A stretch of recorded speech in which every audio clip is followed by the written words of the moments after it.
Hello friends, कैसे हैं आप सब।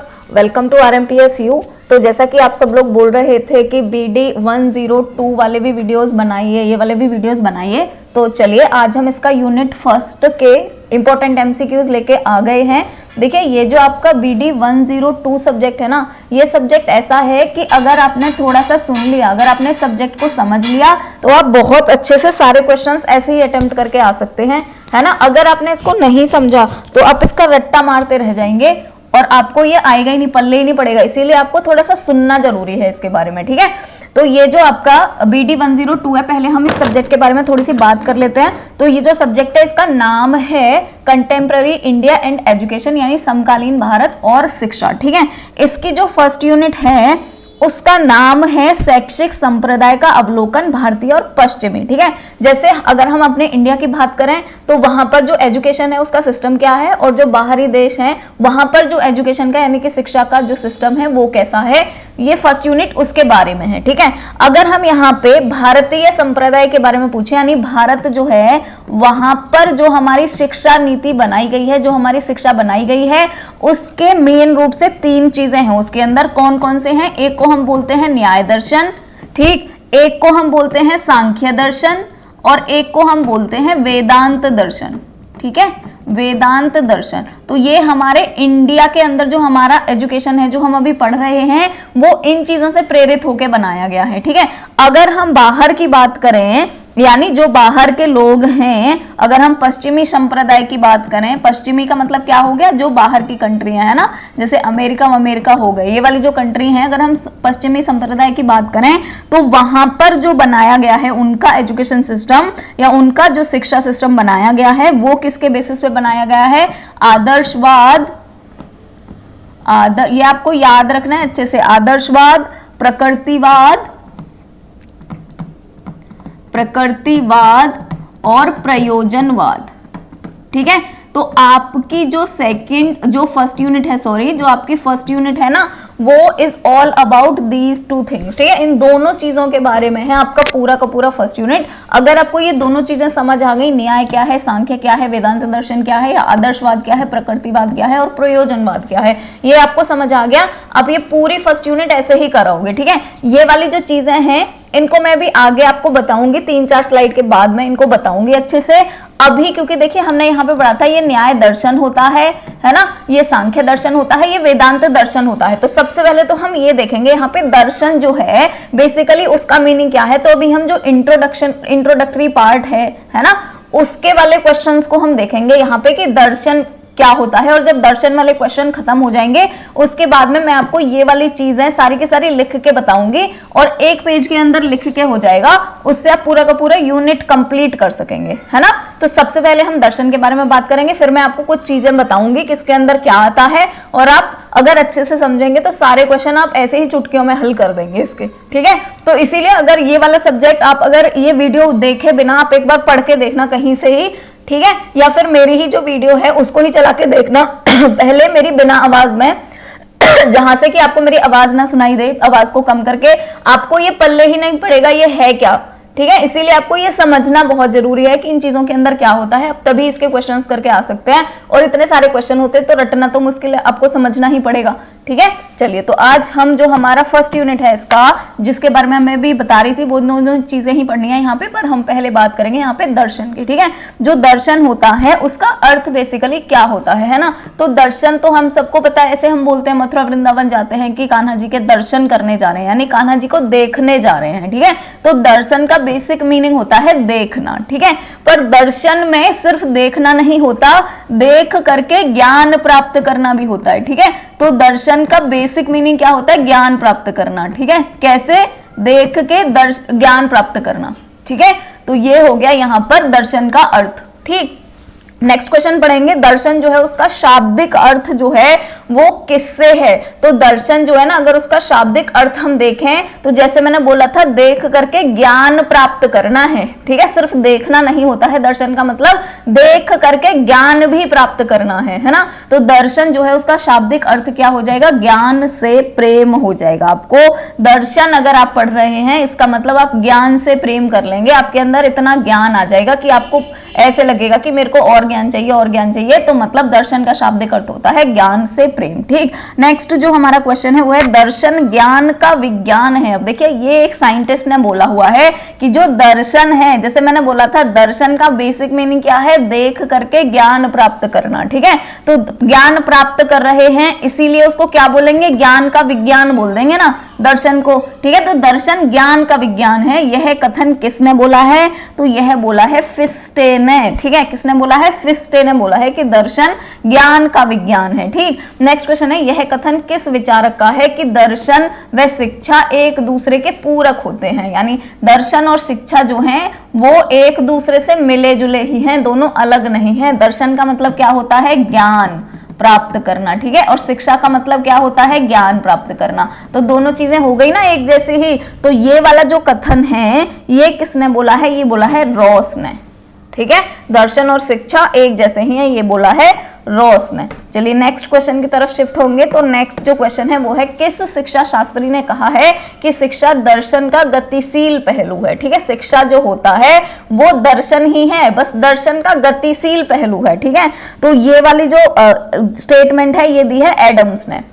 नेक्स्ट क्वेश्चन है किस दार्शनिक का मत है, यानी किस साइंटिस्ट का मत है कि जो दर्शन होता है उसकी सहायता के अभाव में शिक्षा सही मार्ग पर नहीं चल सकती है। ठीक है, जैसे दर्शन का मतलब क्या होता है, ज्ञान प्राप्त करना, शिक्षा का मतलब भी ज्ञान प्राप्त करना ही है, लेकिन दर्शन का मतलब क्या होता है, कौन सा वाला ज्ञान प्राप्त करना, कि हमें अच्छी अच्छी चीजें करनी है लाइफ में, बुरी चीजें नहीं करनी है ना। आध्यात्मिक ज्ञान प्राप्त करना बेसिकली दर्शन होता है ना। और शिक्षा का मतलब क्या होता है, जो हम अपनी कॉपी किताबों से शिक्षा ले रहे हैं, वो जो ज्ञान ले रहे हैं उसको बोलते हैं शिक्षा। ठीक है, तो अगर हमें दर्शन नहीं है अगर हमारे पास, यानी अगर हमें आध्यात्मिक ज्ञान नहीं है कि कौन सी चीज सही है कौन सी गलत है, क्या हमें करनी है क्या हमें नहीं करनी है, और अगर हमने शिक्षा प्राप्त कर भी ली तो भी हम सही मार्ग पर नहीं चल पाएंगे। ये जो कथन है ये किसने बोला है, तो ये बोला है जेंटल महोदय ने, है ना। अब देखो ऐसे करके याद रख सकते हैं इसको, तो कि इन्होंने कितनी अच्छी बात बोली है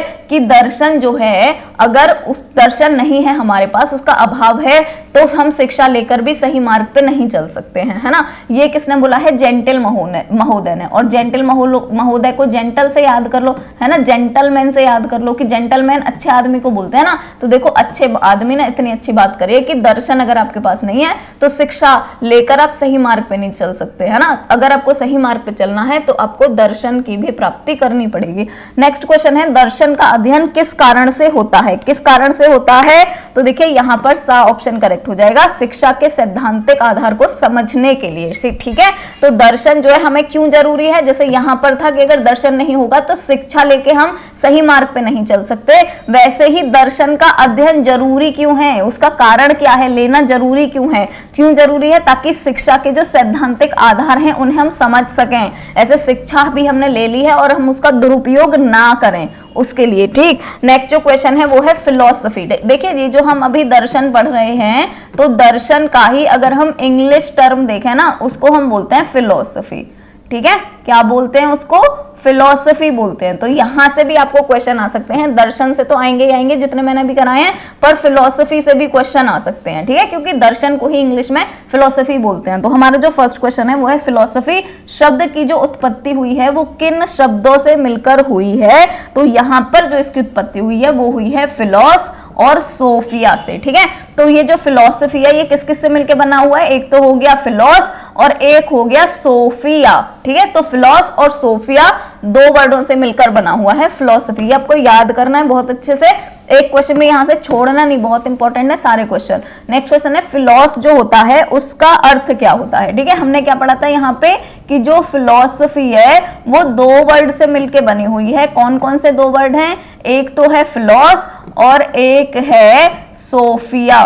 ठीक है, अब इनमें से जो फिलॉस है उसका अर्थ क्या होता है हमें ये पता करना है। तो फिलॉस का अर्थ होता है प्रेम। ठीक है, क्या अर्थ होता है फिलॉस का, प्रेम अर्थ होता है फिलॉस का। सोफिया का अर्थ क्या होता है, ऑफ विजडम, ऑफ विजडम। ठीक है, तो ये हो गया इनका मीनिंग। ठीक। तो यहाँ पे फिलॉस का अर्थ क्या हो जाएगा, प्रेम हो जाएगा, और सोफिया का मतलब क्या हो जाएगा, ऑफ विजडम हो जाएगा। ठीक, चलिए नेक्स्ट क्वेश्चन की तरफ शिफ्ट होंगे। तो नेक्स्ट क्वेश्चन है, वर्तमान दर्शन के अनुसार आज अनुशासन का सर्वोत्तम स्वरूप हो सकता है। जो सर्वोत्तम स्वरूप हो सकता है वो कौन सा हो सकता है, गुणात्मक। जैसे हम जितनी भी शिक्षा लेते हैं ना, हमें गुणात्मक आनी चाहिए, हमें वो गणनात्मक नहीं आनी चाहिए, है ना। जैसे हमें ऐसे नहीं करना चाहिए कि हमने 100 चैप्टर याद कर लिए हैं बहुत अच्छे से, हमें 100 के 100 चैप्टर बहुत अच्छे तरीके से हमने मतलब 100 चैप्टर याद कर लिए हैं, वो जरूरी नहीं है। चाहे हम 10 चैप्टर ही याद करें, लेकिन उनको बहुत अच्छे तरीके से सबका मीनिंग जान करके याद करें, है ना। ये क्या मतलब हो गया, गुणात्मक, यानी उनके गुण हमारे अंदर आ जाने चाहिए, यानी गणनात्मक नहीं होना चाहिए। हमें क्वांटिटी पे नहीं देखना चाहिए कितने ज्यादा कर लिए, नंबर पे नहीं जाना चाहिए। ठीक, नेक्स्ट क्वेश्चन है, शिक्षा दर्शन की सहायता के बिना पूर्णता एवं स्पष्टता की प्राप्ति नहीं कर सकती है ना। जैसे पहले भी आया था कि दर्शन के बिना जो शिक्षा है उसका कोई आधार नहीं है, वैसे ही यहाँ पर है कि जो शिक्षा है, अगर दर्शन नहीं है आपके पास और शिक्षा है, ठीक है, तो वो पूर्णता और स्पष्टता प्राप्त नहीं कर सकती है शिक्षा। ये जो विचार है ये किसका है, ये है फिक्टे का विचार। ठीक, नेक्स्ट क्वेश्चन की तरफ शिफ्ट होंगे।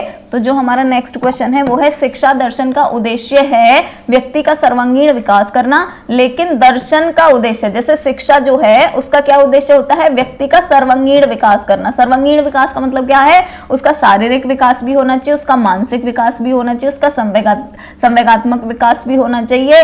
ठीक, सारे के सारे विकास होने चाहिए, उसका मतलब होता है सर्वांगीण विकास, यानी कि सारे विकास। ठीक है, लेकिन दर्शन जो होता है इसका उद्देश्य क्या होता है, तो दर्शन का एक ही उद्देश्य होता है, आध्यात्मिक विकास। ठीक है, मोक्ष की प्राप्ति। नेक्स्ट क्वेश्चन है, शिक्षा दर्शन जो है वो क्या है, तो शिक्षा दर्शन है शैक्षिक सिद्धांतों में दर्शन का प्रयोग। ठीक है, जो भी हम शिक्षा ले रहे हैं उनमें आध्यात्म का प्रयोग करना, ठीक है, उनमें दर्शन का प्रयोग करना। नेक्स्ट क्वेश्चन है कि यह किस शिक्षा शास्त्री का मानना है कि दर्शन सत्य के स्वरूप की तार्किक विवेचना है। ये किसने बोला है, ये बोला है राधा कृष्णन ने।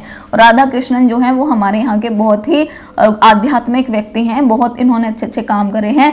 नेक्स्ट क्वेश्चन है, दर्शन के विषय क्षेत्र कौन कौन से हैं। ठीक है, अब देखिए यहाँ से आ जाता है आपका मेन चीज जो मैं आपको बोल रही थी कि आपको बहुत अच्छे से पढ़ लेनी है, ताकि आपको आगे के लिए आपके जितने भी क्वेश्चंस हैं वो आपको अच्छे से याद हो जाएं। ठीक है, देखिए दर्शन के विषय में अगर हम बात करें तो दर्शन के होते हैं 3 क्षेत्र। ठीक है, ये 3 क्षेत्र कौन से होते हैं, तो ये 3 क्षेत्र होते हैं, तत्व मीमांसा, ज्ञान मीमांसा और मूल्य मीमांसा। यानी कि जो यहाँ पर दा ऑप्शन है आपका वो हो जाएगा करेक्ट ऑप्शन। ठीक है, ये तीनों आपको याद रखने हैं, तत्व मीमांसा, ज्ञान मीमांसा और मूल्य मीमांसा। ये तीनों के बारे में आपको अच्छे से पढ़ना है। ठीक है, तीनों के बारे में, क्योंकि आगे पूरा यूनिट जो है वो पूरा का पूरा यही इसी से ही रिलेटेबल है, पूरा का पूरा यूनिट। ठीक है, अब मैं आगे चलो आपको बताती हूँ तत्व मीमांसा, ज्ञान मीमांसा और मूल्य मीमांसा के बारे में। यहाँ पे हम आते हैं, यहाँ पे आपको बताती हूँ। ठीक है, अब देखिए हमने 3 चीजें पढ़ी थी कि जो दर्शन होता है उसके 3 क्षेत्र होते हैं,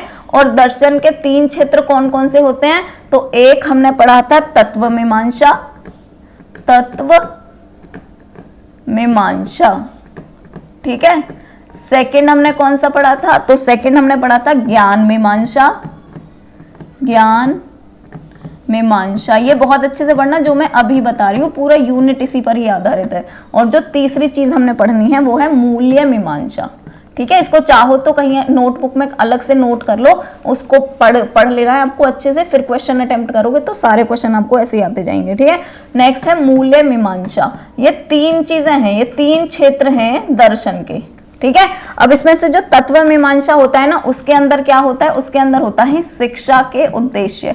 ठीक है, शिक्षा के उद्देश्य, यानी शिक्षा जो है वो किस लिए है, शिक्षा लेके एक बच्चा क्या कर सकता है, मतलब बेसिकली शिक्षा जो है उसके उद्देश्य कौन कौन से हैं। जो ज्ञान मीमांसा होता है इसके अंदर क्या आता है, तो इसके अंदर आता है पाठ्य चर्चा, कि जो बच्चा पढ़ रहा है उसमें आपको क्या क्या इंक्लूड करना है, पाठ्य चर्चा आएगी और शिक्षण विधियां आएंगे। ठीक है, कि जो बच्चा पढ़ रहा है उसको पढ़ाने के लिए आपके पास कौन कौन सी विधियां आप अपना सकते हो उसको पढ़ाने के लिए, याद करवाने के लिए। ठीक है, तो ज्ञान मीमांसा के अंदर आती हैं 2 चीजें, पाठ्य चर्चा और शिक्षण विधियां।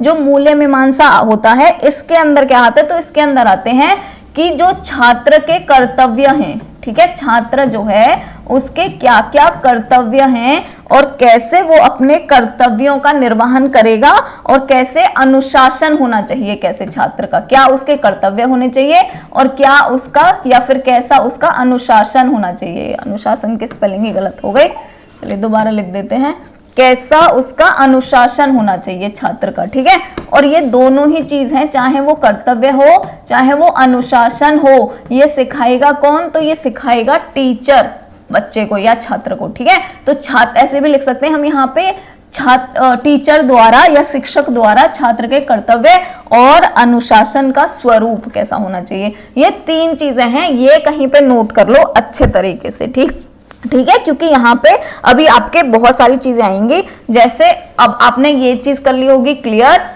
तो चलिए हम पहले इसी के ही क्वेश्चन अटेम्प्ट कर लेते हैं। यहाँ पे अब जितने भी क्वेश्चन आएंगे 8-10 इसी से ही रिलेटेड आएंगे, तो आपको ये अच्छे से कहीं पे लिख लो। ठीक, मैं जो जो भी चीजें आपको बताती जा रही हूँ अब वो सारी चीजें बहुत अच्छे से लिख लो, है ना, तो लिख लिया होगा आपने। चलिए अब यहाँ पर चलते हैं, यहाँ पर है दर्शन के 3 तत्व थे ना, या 3 क्षेत्र थे ना, उन 3 क्षेत्रों में से पहला क्षेत्र कौन सा था, तत्व मीमांसा। ठीक है, तो तत्व मीमांसा जो है वो क्या निर्धारित करता है, तत्व मीमांसा के अंदर क्या आता है, तो तत्व मीमांसा के अंदर क्या आता है, तत्व मीमांसा के अंदर आते हैं शिक्षा के उद्देश्य, है ना, अभी पढ़ा था हमने, तो बे ऑप्शन जो है ये करेक्ट हो जाएगा। नेक्स्ट है दर्शन की किस मीमांसा द्वारा पाठ्य चर्चा एवं शिक्षण विधियां निर्धारित की जाती है ना, तो पाठ्य चर्चा और शिक्षण विधियां ये दोनों किस चीज के अंदर थी, ये दोनों चीजें थी ज्ञान मीमांसा के अंदर।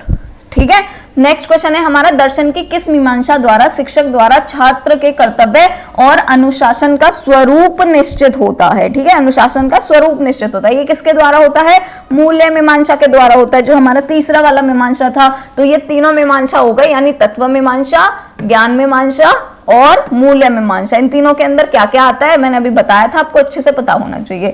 नेक्स्ट क्वेश्चन है, भारतीय संस्कृति के 4 मूल्य कौन कौन से हैं। ठीक है, अब ये जो मूल्य मीमांसा था इसके अंदर 4 मूल्य आते हैं, और वो 4 मूल्य कौन कौन से हैं, धर्म, अर्थ, काम और मोक्ष। ठीक, चलिए नेक्स्ट क्वेश्चन की तरफ शिफ्ट होंगे। तो हमारा नेक्स्ट जो क्वेश्चन है वो है, भारतीय अध्यात्मवाद से मानव स्वभाव की कौन सी 3 प्रवृत्तियां स्वीकार की हैं, कौन सी वो 3 प्रवृत्तियां हैं, तो वो 3 प्रवृत्तियां हैं सत, रज और तम। ठीक है, सतरज तम करके याद रख लो इसको, सतरज तम। ठीक, सतरज तम एक ही वर्ड में याद रख लो ऐसे, तो आपको याद हो जाएगा सतरज तम। ठीक है, सतरज तम ऐसे करके याद रख लो। नेक्स्ट है, रामानुजाचार्य के अनुसार दर्शन के मूल तत्व कौन से हैं, तो देखिए तीनों है, चित्त भी, अचित्त भी और ईश्वर भी, तीनों हैं इनके मूल तत्व, तो इसीलिए यहाँ पे उपयुक्त सभी आ जाएगा।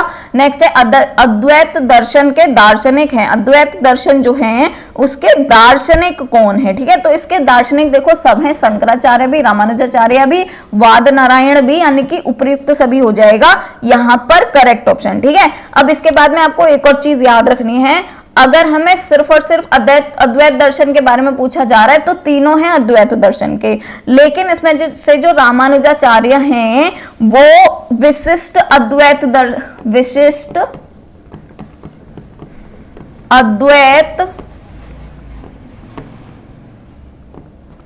दर्शन के भी दार्शनिक हैं या प्रवर्तक हैं। ठीक है, अद्वैत दर्शन के भी, है ना, तो ये तीनों जो हैं ये तो अद्वैत दर्शन के हैं ही हैं, लेकिन अगर हम बात करें रामानुजाचार्य की, तो रामानुजाचार्य जो हैं वो विशिष्ट अद्वैत दर्शन के भी प्रवर्तक हैं, तो ये आपको याद रखना है, रामानुजाचार्य जो हैं वो विशिष्ट के हैं, ये करके भी आपको ऐसे याद रखना है ना, तो इसमें तो प्रयुक्त सभी आ ही जाएगा। नेक्स्ट है, अद्वैत दर्शन के प्रवर्तक कौन है, तो इसके प्रवर्तक कौन है, शंकराचार्य। अगर यहाँ पे विशिष्ट आ जाता है तो विशिष्ट के कौन आ जाते हैं, रामानुजाचार्य। ठीक है, तो ये आपको थोड़ा सा याद रखना है। अब देखिए यहाँ पर है विशिष्ट आ गया, तो विशिष्ट अद्वैत दर्शन के कौन है, विशिष्ट अद्वैत दर्शन के हैं रामानुजाचार्य। ठीक है, विशिष्ट आ जाए यानी विशेष आ जाए, तो ऐसे करके याद रख लो, विशेष कौन है, राम जी। ठीक है, और सिर्फ अद्वैत कौन है, शंकर जी, ऐसे करके याद रख लो, अद्वैत कौन है, शंकर जी, और विशिष्ट कौन है, राम जी, ऐसे करके याद रखना है। ठीक है, नेक्स्ट है, शंकराचार्य के अनुसार वास्तविक अनुशासन का क्या अर्थ है, तो आत्म अनुशासन जो होता है ना, शंकर जी के अनुसार, ऐसे शंकराचार्य हैं, वैसे ये व्यक्ति ही थे, बहुत अच्छे गुरु जी थे, है ना, लेकिन आपको क्या याद रखना है, शंकर जी से याद रखो, है ना, जो शिव जी हैं, शंकर जी से याद रखो, है ना। तो शंकर जी जो हैं वो हमेशा योग वोग करते रहते थे ना, तो वो क्या करते थे, शंकर जी का यही था, योग जो भी करेगा ना उसको समझ लो वो अपनी आत्मा की तृप्ति कर रहा है, यानी आत्मानुशासन कर रहा है ना। और शंकर जी भी तो योग सबसे पहले शंकर जी ने ही तो किया था, शिव जी ने ही तो किया था। तो ऐसे याद रख लो, जो शंकराचार्य थे उनके अनुसार जो वास्तविक अनुशासन है वो किसका है, आत्मा का अनुशासन। ठीक है, नेक्स्ट जो क्वेश्चन है वो है शंकराचार्य के अनुसार शिक्षक का क्या रूप होना चाहिए, शिक्षक जो होता है वो कैसा होना चाहिए। तो शिक्षक होना चाहिए आत्मज्ञानी। ठीक है, आत्मा का ज्ञान उसको जरूर होना चाहिए, भले उसको पाठ्य चर्चा का ज्ञान हो या ना हो। ठीक है, क्योंकि ये पुराने गुरुजी थे या आध्यात्मिक गुरुजी थे, तो इनको ये था कि आपको जो बुकिश ज्ञान होता है वो हो या ना हो, लेकिन आपको आत्मा ज्ञान जरूर होना चाहिए, यानी आध्यात्म का ज्ञान जरूर होना चाहिए। ठीक है, नेक्स्ट क्वेश्चन है शंकराचार्य के अनुसार शिक्षा का उद्देश्य क्या है। सत्य के जीवन का विकास, बिल्कुल सत्य जीवन का विकास। ब्रह्मा की प्राप्ति, बिल्कुल। वसुदेव कुटुंबकम की भावना, बिल्कुल। तो इसीलिए उपयुक्त सभी आ जाएगा, है ना। जब भी शंकराचार्य का नाम आए तो आपको ये समझना है कि पुराने टाइम में जो गुरुजी होते थे वो क्या क्या उनकी मेन प्रायोरिटीज होती थी। ठीक है, वो क्या क्या चाहते थे सबसे पहले, है ना। तो सत्य जीवन का विकास वो बिल्कुल चाहते थे कि सत्यता रहे जीवन के अंदर, है ना। ब्रह्म की प्राप्ति हर कोई चाहता था, ज्ञान की प्राप्ति, ब्रह्म की प्राप्ति का मतलब क्या होता है, बेसिकली मोक्ष की प्राप्ति। ठीक है, वसुदेव कुटुंबकम की भावना मतलब पूरा जो दुनिया है वो सब हमारा परिवार है, ये भावना होनी चाहिए। तो पुराने गुरुजी यही तो बोलते थे, इसीलिए जो दा ऑप्शन है वो हो जाएगा यहाँ पर करेक्ट ऑप्शन। ठीक, चलिए नेक्स्ट क्वेश्चन की तरफ बढ़ेंगे। जो नेक्स्ट क्वेश्चन है वो है शक्ति का प्रयोग किसके लिए किया जाना चाहिए। जो शक्ति का प्रयोग होता है वो किस लिए किया जाना चाहिए, है ना। तो ये यहाँ पे आपको, है ना, जब भी दर्शन आप पढ़ोगे तो ये दर्शन वाला जो सब्जेक्ट पढ़ोगे या कॉन्सेप्ट पढ़ोगे तो आपको बेसिकली याद क्या रखना है, पुरानी चीजें याद रखनी है, या जो गुरुजी होते हैं ना उनके जैसे सोचना है कि अगर गुरुजी हुए, आध्यात्मिक गुरुजी हों तो वो कैसे सोचेंगे, है ना। शक्ति का प्रयोग यानी हम में बहुत ज्यादा ताकत है तो उसका प्रयोग हमें किस लिए करना चाहिए, पैसे कमाने के लिए करना चाहिए, बिल्कुल नहीं करना चाहिए। कौन गुरुजी बोल देगा ऐसे, है ना। नेक्स्ट है शारीरिक सुख की प्राप्ति के लिए, इस पे तो बिल्कुल ही ये बोलते हैं कि शारीरिक सुख की प्राप्ति के लिए तो बिल्कुल भी नहीं होना चाहिए कुछ भी, है ना। नेक्स्ट है अपनी रुचि के लिए, ये भी बिल्कुल नहीं, क्योंकि वो लोग हमेशा बोलते हैं कि संसार के भले के लिए प्रयोग करना चाहिए अपनी शक्ति का, है ना, यानी नैतिक उद्देश्य के लिए करना चाहिए, नैतिकता फैलानी चाहिए। जो भी समाज है उसमें अच्छे से बिहेव करना चाहिए। अगर उसमें कोई अनैतिकता फैल रही है, कोई गलत काम कर रहा है, आप उसको मारने के लिए अपनी शक्ति का प्रयोग कर सकते हैं। ठीक है, जहां भी कोई अनुचित चीजें हो रही हैं वहां पर आपको शक्ति का प्रयोग करना है, यानी कि नैतिक उद्देश्यों के लिए आपको अपनी शक्ति का प्रयोग करना है। ठीक, नेक्स्ट क्वेश्चन है इनमें से मानसिक प्रक्रिया का पक्ष कौन सा है। मानसिक प्रक्रिया का पक्ष कौन सा है, तो मानसिक प्रक्रिया का पक्ष कौन सा हो जाएगा, मानसिक यानी हमारा दिमाग जो है, तो उसका जो पक्ष है वो कौन सा हो जाएगा, ज्ञान हो जाएगा। ठीक है, जितना ज्यादा ज्ञान उतनी ज्यादा बुद्धि, उतना ज्यादा दिमाग हमारे अंदर। ठीक, नेक्स्ट क्वेश्चन है न्याय दर्शन के विचार समान हैं। जो न्याय दर्शन होता है उसके विचार जो हैं कौन से दर्शन के समान है, तो वैशेषिक दर्शन के समान है।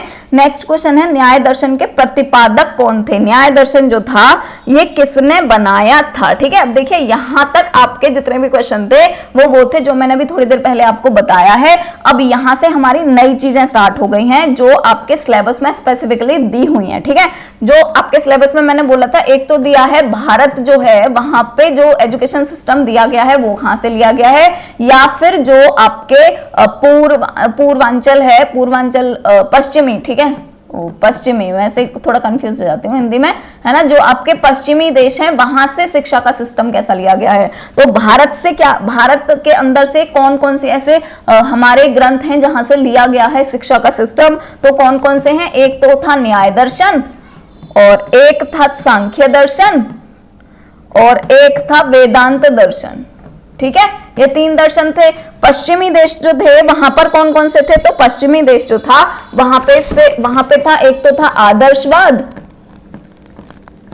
और एक था प्रकृतिवाद, और एक था प्रयोजनवाद। ठीक है, आपको ये पकड़ के चलना है, ये तीन चीजें कहीं पे लिख लेना अच्छे से। ये सारी की सारी चीजें आपने ऑलरेडी लिख ली होंगी, मैंने पहले बोला था, तो ये आपको पकड़ के चलनी है चीजें। ठीक है, अब देखिए हम पहले कौन से वाले करेंगे क्वेश्चन, सीए वाले करेंगे, जो भारत वाले हैं ना, यानी पहले हम करेंगे न्याय दर्शन के क्वेश्चन, फिर हम करेंगे सांख्य दर्शन के क्वेश्चन, और फिर हम करेंगे वेदांत दर्शन के क्वेश्चन। ठीक है, अब देखिए न्याय जो है ना वो हमारा यहाँ से स्टार्ट हो रहा है, तो मैं यहाँ पे जो लिखूंगी ना वो मैं केवल और केवल न्याय के बारे में लिखूंगी कि न्याय के बारे में कौन कौन सी चीजें हैं। आप जहां पे भी लिखोगे नोटबुक में आप सबको एक पास लिख लेना, जितनी भी मैं चीजें लिखने के लिए बोल रही हूँ, पर मैं यहाँ पे एक एक करके बताऊंगी, फिर उसके क्वेश्चन करवा दूंगी, फिर आगे जो आएगा उसके बारे में बताऊंगी और उसके क्वेश्चन करवा दूंगी, मैं ऐसे करके करवाऊंगी यहाँ पे, ठीक है। तो हम यहाँ पे सबसे पहले लिख लेते हैं न्याय दर्शन के बारे में, ठीक है। न्याय दर्शन के बारे में सबसे पहले आपको जो क्वेश्चन याद होना चाहिए वो क्या होना चाहिए कि कोई सा भी दर्शन, चाहे वो न्याय दर्शन हो, चाहे सांख्य दर्शन हो, चाहे वेदांत दर्शन हो, ये किसने दिया है। तो न्याय दर्शन जो है ना ये किसने दिया है, ये दिया है महर्षि गौतम ने, ठीक है। महर्षि गौतम ने दिया है ये, ठीक है।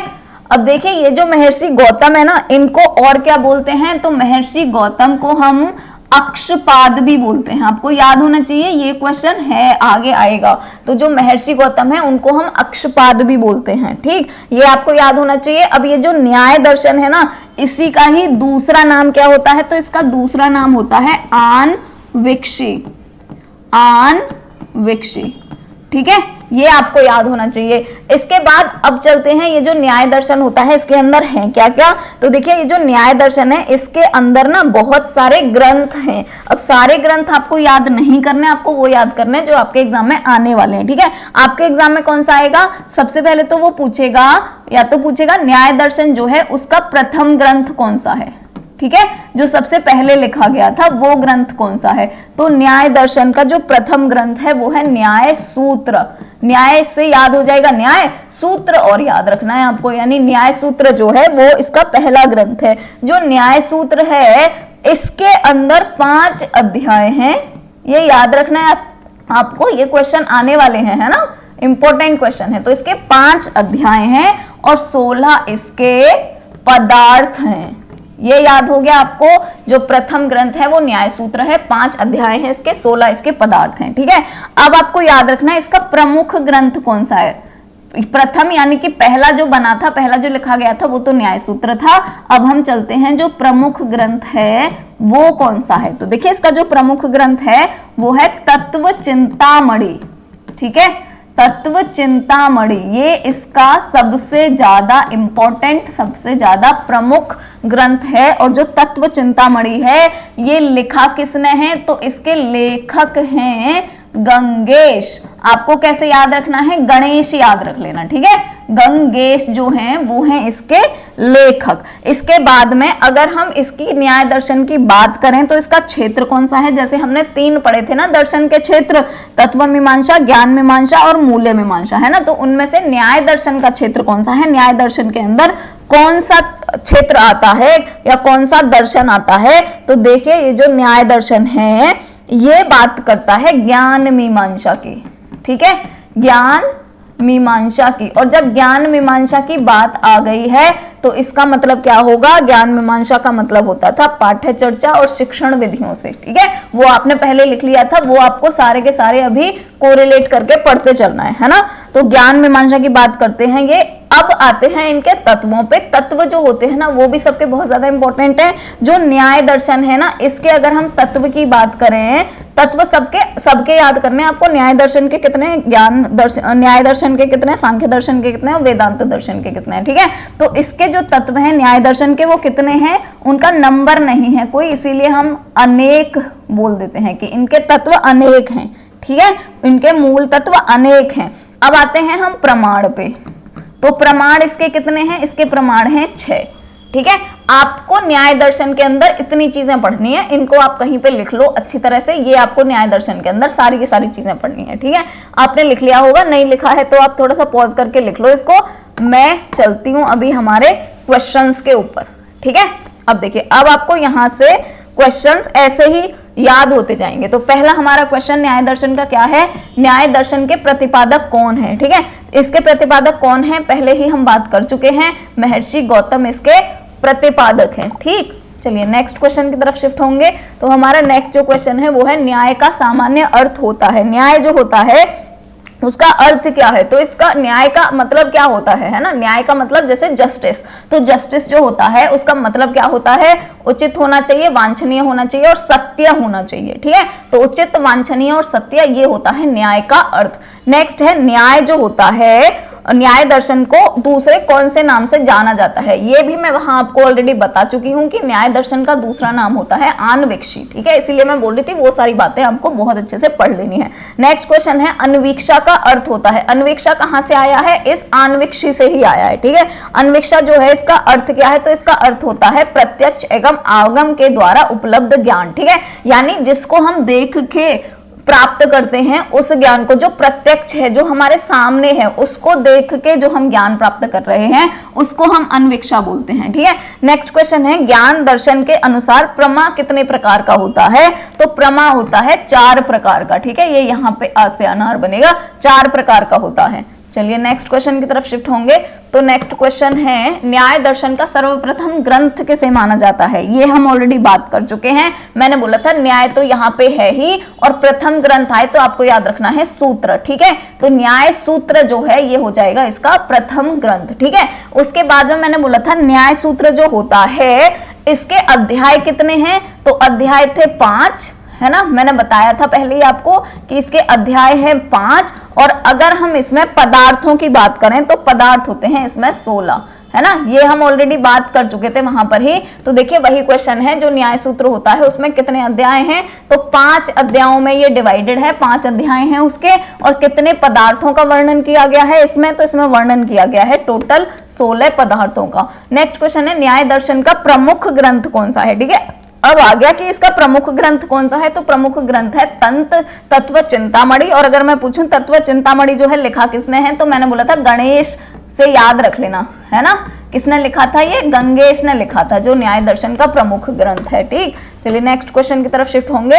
तो नेक्स्ट क्वेश्चन है तत्व चिंतामणि के लेखक कौन है, गंगेश है, गणेश से याद करना है, ठीक है। नेक्स्ट क्वेश्चन है न्याय दर्शन की प्रमुख देन किस क्षेत्र में है, जो प्रमुख देन है वो किस क्षेत्र में है, तो जैसे हम वहां पे बात कर रहे थे, जो तत्व मीमांसा होता है न्याय दर्शन की प्रमुख क्षेत्र, अच्छा प्रमुख क्षेत्र पूछा है इसमें, तो प्रमुख क्षेत्र है यहाँ पे ज्ञान मीमांसा, ठीक है। ज्ञान मीमांसा जो है यानी जो पाठ्य चर्चा और शिक्षण विधियां होती हैं इसके अंदर, है ना, वो भी आपको साथ साथ सब ऐसे पढ़ते चलना है, क्योंकि आगे काम आने वाली हैं ये चीजें। इन सारी चीजों में से भी क्वेश्चन आएंगे। पाठ्य चर्चा, इसके अंदर क्या है, पाठ्य चर्चा और शिक्षण विधियां, ये दोनों है इसके अंदर, है ना, शिक्षण विधियां। चलिए नेक्स्ट क्वेश्चन पढ़ते हैं। न्याय दर्शन के अनुसार मूल तत्व कितने हैं, इसके अनुसार मूल तत्व कितने हैं, तो मैंने बोला था नंबर नहीं है कोई, इसीलिए हम क्या लिख देंगे वहां पर, अनेक। नेक्स्ट क्वेश्चन है न्याय के अनुसार मुक्ति प्राप्त करने का सच्चा मार्ग कौन सा है, ठीक है। अगर न्याय की बात करें तो उसके अनुसार अगर हमें मुक्ति प्राप्त करनी है तो उसके लिए सबसे अच्छा और सच्चा मार्ग कौन सा है, ज्ञान योग, ठीक है। हमें ज्ञान होना चाहिए हर चीज का। नेक्स्ट क्वेश्चन की तरफ शिफ्ट होंगे। तो नेक्स्ट क्वेश्चन है भारतीय दर्शन में कितने प्रकार के प्रमाण बताए गए हैं, तो कितने प्रकार के प्रमाण बताए गए हैं। प्रमाण तो जहां भी आए ना, जहां पे आप प्रमाण पढ़ लो वहां पे सीधा आपको टिक लगाना है 6, चाहे किसी के भी प्रमाण पूछे गए हों, हर किसी के प्रमाण 6 ही हैं, ठीक है। नेक्स्ट क्वेश्चन है भारतीय दर्शन में अनुमान से क्या तात्पर्य है, तो देखिए अनुमान से क्या तात्पर्य होगा, जैसे अगर आपकी चोरी हो गई आपके घर में, ठीक है, और आप अनुमान लगा रहे हो कि मेरे घर में से चोरी उसने करी है, तो अनुमान लगा रहे हो तो उसका आपके पास कोई प्रत्यक्ष प्रमाण थोड़ी होगा, आपने देखा थोड़ी है उसको चोरी करते हुए, है ना। तो अगर अनुमान लगा रहे हैं, अगर गैस कर रहे हैं, इसका मतलब क्या है, अप्रत्यक्ष प्रमाण, ठीक है। अप्रत्यक्ष प्रमाण होगा, प्रत्यक्ष प्रमाण नहीं होगा, सच्चा प्रमाण नहीं होगा ये, ठीक है। जो आपने देखा है वो प्रमाण नहीं होगा, आप अनुमान लगा रहे हैं, आप गैस कर रहे हैं, आप अंदाजा लगा रहे हैं, तो ये कौन सा प्रमाण हो जाएगा, अप्रत्यक्ष प्रमाण। नेक्स्ट क्वेश्चन है न्याय दर्शन में अर्थापत्ति से क्या तात्पर्य है, अर्थापत्ति जो होता है उससे क्या तात्पर्य है, तो देखिए अर्थापत्ति का मतलब होता है यहाँ पे दो विरुद्ध विचार, यानी कि आप बोल रहे हो इसने चोरी करी है, दूसरा व्यक्ति बोल रहा है किसी दूसरे ने चोरी करी है ना, तो आप दोनों के अलग अलग विचार हो गए ना, उनको ही बोलते हैं अर्थापत्ति। नेक्स्ट क्वेश्चन है अक्षपाद किस महर्षि को कहा जाता है, तो ये भी मैं बता रही थी आपको कि जो न्याय दर्शन है वो दिया है गौतम ऋषि ने, है ना, और गौतम ऋषि को ही हम बोलते हैं अक्षपाद, ठीक। नेक्स्ट क्वेश्चन है, मैंने वहां पे ऑलरेडी आपको लिखवाया हुआ था, नेक्स्ट क्वेश्चन है, भारतीय दर्शन में सबसे प्राचीन दर्शन की संज्ञा किसे मिली है? ठीक है, सबसे प्राचीन दर्शन की अगर हम बात करें तो कौन सा है? तो देखिए सबसे प्राचीन दर्शन होता है सांख्य दर्शन। ठीक है, न्याय दर्शन के जितने भी क्वेश्चन थे वो हम कर चुके हैं। ठीक है, न्याय दर्शन जो के जितने भी क्वेश्चन थे वो सारे के सारे कंप्लीट हो गए हैं। अब हमारा स्टार्ट होगा सांख्य दर्शन। ठीक है, कौन सा स्टार्ट करेंगे? सांख्य दर्शन। तो सांख्य दर्शन के बारे में सबसे पहली बात जो है वो तो आपको यही याद कर लेनी है कि ये प्राचीनतम है। प्राचीनतम मतलब सबसे ज्यादा प्राचीन यही ही है, सांख्य दर्शन ही। ठीक है, इसके बाद आपको नेक्स्ट चीज क्या लिखनी है? इसको लिखा किसने है, यानी इसके प्रवर्तक कौन है? तो इसके प्रवर्तक जो है वो है कपिल मुनि। ठीक है, कौन है इसके प्रवर्तक? कपिल मुनि है इसके प्रवर्तक। न्याय दर्शन के प्रवर्तक कौन थे? तो न्याय दर्शन के प्रवर्तक थे महर्षि गौतम। यहां पर कपिल याद करना है सांख्य से, और वहां पर न्याय से याद रखना है आपको महर्षि गौतम। ठीक है, ये भूलिएगा मत, ये बहुत इंपॉर्टेंट है, बिल्कुल मत भूलिएगा। ठीक, फिर क्वेश्चन आ जाएंगे और आप कर नहीं पाएंगे। नेक्स्ट जो है वो देखे, सांख्य दर्शन जो है इसमें बेसिकली क्या बोलते हैं? इसमें बेसिकली ये बोलते हैं कि जो पूरी दुनिया है वो सबसे पहले तो दो चीजों से मिलकर बनी हुई है, पुरुष और प्रकृति से। ठीक है, उसके बाद ये बोलते हैं अगर हम पूरे तत्वों की बात करें, कितने तत्व से मिलकर बने हुए हैं, तो यहाँ पर 25 तत्व होते हैं, है ना। जैसे हम यहाँ पर न्याय दर्शन में पढ़ रहे थे, न्याय दर्शन में कितने थे? नंबर नहीं पता था, पता ही नहीं है, इसीलिए हम अनेक लिख देते हैं कि बहुत सारे हैं, पर यहाँ पे हमें नंबर पता है कि 25 तत्व होते हैं इसके अंदर। तो आपको 25 तत्व याद रखने हैं। दूसरी चीज आपको क्या याद रखनी है कि सांख्य दर्शन में ये बोला गया है कि जो पूरी प्रकृति है, वो जो पूरी दुनिया है वो पुरुष और प्रकृति दो चीजों से मिलकर बनी हुई है। तो यहाँ पे पुरुष बहुत ज्यादा इंपॉर्टेंट है, आपको पुरुष जो है इसकी हर चीज याद रख लेनी है। जो पुरुष तत्व होता है ना, उसको दो नामों से और जानते हैं। दो नाम और कौन कौन से हैं? तो इसी को ही हम बोलते हैं आत्मा, और इसी को ही हम बोलते हैं चेतन। ठीक है, पुरुष है तो चेतन नाम तो होगा ही होगा, आप ऐसे करके याद रख सकते हैं, और आत्मा भी हम पुरुष को ही बोलते हैं। ठीक है, इसके बाद में मूल तत्व आपको याद हो गए। इसके बाद में यहाँ पर हम देखेंगे कि जो बहुत ज्यादा महत्व यहाँ पे दिया गया है वो किसको दिया गया है? तो यहाँ पे महत्व दिया गया है पाठ्य चर्चा को। ठीक है, किसको दिया गया है महत्व? यहाँ पर पाठ्य चर्चा को। यहाँ पर आपको सांख्य दर्शन के बारे में इतनी चीजें बहुत अच्छे से याद कर लेनी है। ठीक है, चलिए अब नेक्स्ट आप ये कहीं पे लिख लीजिए, जहां पे भी आप लिख रहे हैं, जहां पे भी हम नोट करा रही हूँ वहां पे आप ये वाली चीजें भी नोट कर लीजिए। अब हम चलते हैं अपने क्वेश्चंस पे, है ना। तो सबसे प्राचीन दर्शन कौन सा होगा? सांख्य दर्शन हो जाएगा। सांख्य दर्शन के प्रवर्तक कौन है? ठीक है, लिखा किसने है ये? तो सांख्य दर्शन जो है वो किसने लिखा है? कपिल मुनि ने लिखा है, इसीलिए जो बा ऑप्शन है वो हो जाएगा यहाँ पर करेक्ट ऑप्शन। नेक्स्ट क्वेश्चन है, सांख्य दर्शन के अनुसार मूल तत्वों की संख्या कितनी है? तो यहाँ पर मूल तत्व हमें पता है, और कितने हैं? 25 हैं यहाँ पर मूल तत्व। ठीक है, नेक्स्ट क्वेश्चन है, सांख्य में कपिल मुनि ने सृष्टि की उत्पत्ति संबंधी तत्वों की संख्या बताई है। कितनी बताई है? सृष्टि जितनी भी चीजों से बनी है वो कितने टोटल चीजों से बनी है? 25। ठीक है, तो दोनों क्वेश्चन बेसिकली सेम ही है। सांख्य दर्शन के अनुसार मूल तत्व कितने हैं? ये सिर्फ तत्व पूछा जाए, जहां भी आ जाए कि सांख्य दर्शन में तत्व कितने हैं, आपको 25 पे लगा देना है टिक। ठीक है, चलिए नेक्स्ट क्वेश्चन की तरफ बढ़ेंगे। तो हमारा नेक्स्ट क्वेश्चन है, सांख्य दर्शन के अनुसार पुरुष तत्व से क्या तात्पर्य है? ठीक है, जो पुरुष तत्व है उसका मीनिंग क्या होता है? तो पुरुष तत्व के दो मीनिंग थे, मैं वहां पे बता रही थी। एक तो था चेतन पुरुष का मतलब, ठीक है, और दूसरा था आत्मा। ठीक है, दोनों आपको याद रखने हैं। तो यहाँ पर पुरुष तत्व का क्या मतलब है? आत्मा यहाँ पर दिया हुआ है ऑप्शन, इसीलिए यहाँ पे करेक्ट हो जाएगा आत्मा। नेक्स्ट है, सांख्य दर्शन में जो कार्य है उससे कोई अन्य पदार्थ नहीं बन सकता। ठीक है, एक ऐसा कार्य है, एक ऐसा तत्व है जिससे और कोई दूसरा पदार्थ नहीं बन सकता, और वो कौन है? पुरुष है। जहां भी सांख्य दर्शन की बात आ जाए ना, यहाँ पे सबसे ज्यादा प्रमुख ही पुरुष होता है, इसीलिए यहाँ पे सिर्फ और सिर्फ पुरुष के बारे में ही पूछा जाएगा। ठीक है, तो आपको पुरुष देखो तो सीधा पुरुष पे जाके टिक लगा दो। नेक्स्ट क्वेश्चन है, सांख्य दर्शन में पुरुष को क्या माना गया है ना। दूसरा ऑप्शन आ गया ये चेतन यहाँ पर, तो ये ए ऑप्शन जो है ये हो जाएगा यहाँ पे करेक्ट। नेक्स्ट क्वेश्चन है, सांख्य के अनुसार पुरुष तत्व से क्या तात्पर्य है? जो पुरुष तत्व है वो क्या है? तो आत्मा है। ये वाला यही ही क्वेश्चन दोबारा से है ना, बस उसकी थोड़ी सी लैंग्वेज भी चेंज नहीं किया, लैंग्वेज तक भी सेम है ना, तो वही सेम क्वेश्चन ही है। चलिए नेक्स्ट क्वेश्चन की तरफ शिफ्ट होंगे। तो नेक्स्ट हमारा क्वेश्चन है सांख्य दर्शन जो है इसके प्रवर्तक कौन है? तो सांख्य दर्शन के प्रवर्तक हमने बता दिए हैं, कपिल मुनि है इसके प्रवर्तक, तो बी ऑप्शन सही हो जाएगा। नेक्स्ट क्वेश्चन है नास्ति सांख्य समजानम, ठीक है, ये उक्ति किसने कही है? तो जहां भी आप सांख्य है ना, सांख्य जहां पर भी देख लो वहां आंखें बंद करके कपिल मुनि जो है वहां पर टिक लगा दो सीधा। जहां पे भी सांख्य देखो, चाहे वो संस्कृत में लिखा है, चाहे वो हिंदी में लिखा है, कैसे भी लिखा है, सांख्य लिखा है मतलब कपिल मुनि ही इसका करेक्ट आंसर होगा। ठीक, नेक्स्ट क्वेश्चन है सांख्य सूत्र के रचयिता कौन है? ठीक है, सांख्य सूत्र जो है इसके रचयिता कौन है? तो सांख्य सूत्र जो है उसके जो रचयिता हैं वो कौन होंगे? कपिल मुनि होंगे। कपिल मुनि ने लिखा है, सांख्य आ जाए मतलब कपिल मुनि। नेक्स्ट है सांख्य दर्शन में सांख्य का अर्थ क्या है? सांख्य का क्या अर्थ होता है? संख्या भी होता है, सम्यक ज्ञान भी होता है, यानी संपूर्ण ज्ञान, और पदार्थ के गुण और दोषों का अन्वेषण, उनकी पता लगाना, तो ये भी होता है सांख्य का मतलब, इसीलिए द ऑप्शन हो जाएगा करेक्ट ऑप्शन। ठीक है, चलिए नेक्स्ट क्वेश्चन की तरफ शिफ्ट होंगे। तो नेक्स्ट क्वेश्चन है सांख्य दर्शन का व्यवहारिक दर्शन है। व्यवहारिक दर्शन क्या है सांख्य दर्शन का? तो इसमें ज्यादातर बात करते हैं योग दर्शन की। ठीक है, तो सांख्य दर्शन का व्यवहारिक दर्शन है योग दर्शन। नेक्स्ट क्वेश्चन है 3 प्रकार के दुखों की निवृत्ति शिक्षा का उद्देश्य है, यह किस दर्शन ने माना है? तो यह सांख्य दर्शन ने ही माना है। नेक्स्ट क्वेश्चन है आत्मा परमात्मा के मिलन का उपाय बताने वाला कौन सा शास्त्र है? कौन सा शास्त्र मतलब यहाँ पे ये शास्त्र है बेसिकली, है ना, क्या है ये? शास्त्र है ऐसे करके, है ना। तो कौन सा शास्त्र है? कौन सा शास्त्र है? सांख्य शास्त्र ही है ना, कि वो बोलता है कि आत्मा जो है उसको एक दिन परमात्मा से मिल जाना है, और आप उसको कैसे परमात्मा से मिला सकते हैं उसका जो उपाय है वो सांख्य शास्त्र ने ही दिया है।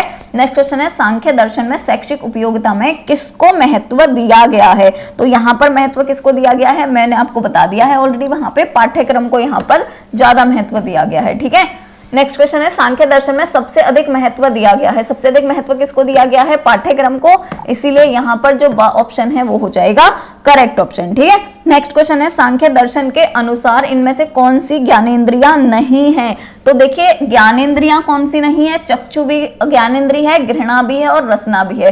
क्या ज्ञानेंद्रिय नहीं है? आकाश थोड़ी ना कोई ज्ञानेंद्रिय हो जाएगी, आकाश कोई हमारा पार्ट थोड़ी है, हमारी बॉडी का पार्ट, ठीक है, हमारे शरीर का कोई भाग थोड़ी है, इसीलिए आकाश जो है वो हो जाएगा यहाँ पे करेक्ट ऑप्शन कि ये कोई ज्ञानेंद्रिय नहीं है।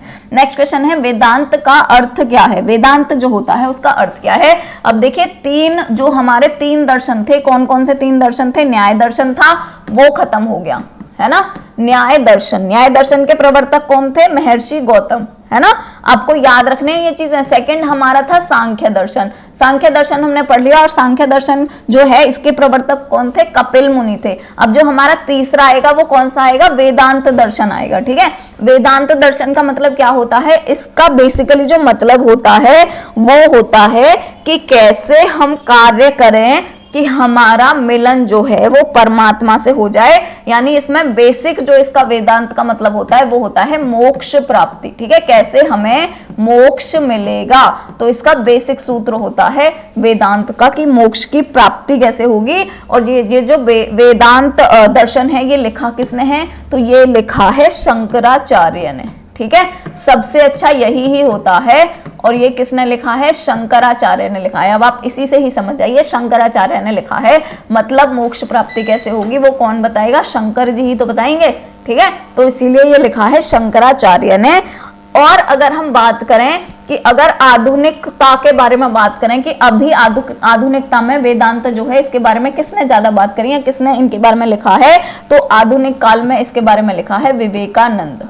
ठीक है, विवेकानंद ने भी इसके बारे में बहुत सारी बातें करी हैं। तो आपको 2 चीजें याद रखनी है वेदांत दर्शन के बारे में। शंकराचार्य ने बेसिकली लिखा है, ये मोक्ष प्राप्ति इसका मुख्य उद्देश्य है, और विवेकानंद जो है वो इसके आधुनिक प्रवर्तक हैं। ठीक, इतनी चीज आपको याद हो गई होगी।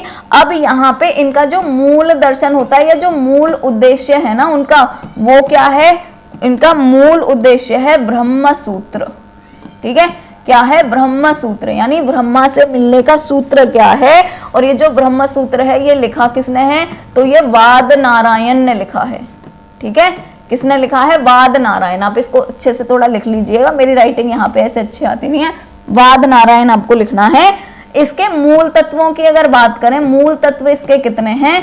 तो इसके मूल तत्व है केवल 1। ठीक है, केवल 1 इसका मूल तत्व है, और वो मूल तत्व 1 क्या है? तो तो वो है केवल और केवल ब्रह्मा, ठीक है, या ब्रह्म ज्ञान इसका एकमात्र तत्व है। इसके प्रमाण की अगर हम बात करें तो मैंने बोला था प्रमाण तो किसके भी पूछे जाएं, किसी के भी आपको 6 लिखना है, ठीक है। तो ये हो गई पूरी हमारी बात। अब देखिए मूल तत्व, अगर हम न्याय की बात करें, यहाँ पर मूल तत्व कितने थे, अनेक थे। सांख्य में कितने थे, 25 थे मूल तत्व, और यहाँ पर बात करें कितने हैं, 1 हैं। तो आपको ये वाली सारी चीजें क्लियर करके रखनी है, ठीक है। चलिए तो अब हम अपने क्वेश्चंस को स्टार्ट करते हैं। तो अब जो हमारा क्वेश्चन है वेदांत से, वो है वेदांत जो है उसका अर्थ क्या है, वेदांत का अर्थ क्या है, ठीक है। तो वेदांत का बेसिकली अर्थ क्या होता है, ब्रह्म तक पहुंचना, ठीक है, या हम बोल सकते हैं मोक्ष प्राप्ति, ये होता है ना इसका अर्थ, है ना। और यहां पर तो इसमें से कुछ भी दिया हुआ है नहीं, इसीलिए यहाँ पे जो द ऑप्शन है वो हो जाएगा करेक्ट, यानी इनमें से कोई भी नहीं। अगर यहाँ पे होता मोक्ष प्राप्ति तो हम वहां पर टिक लगा देते, ठीक है। नेक्स्ट क्वेश्चन है वेदांत दर्शन के प्रेरणेता कौन है या प्रवर्तक कौन है इनके, ठीक है। तो इनके प्रेरणेता कौन है, शंकराचार्य। नेक्स्ट क्वेश्चन की तरफ शिफ्ट होंगे।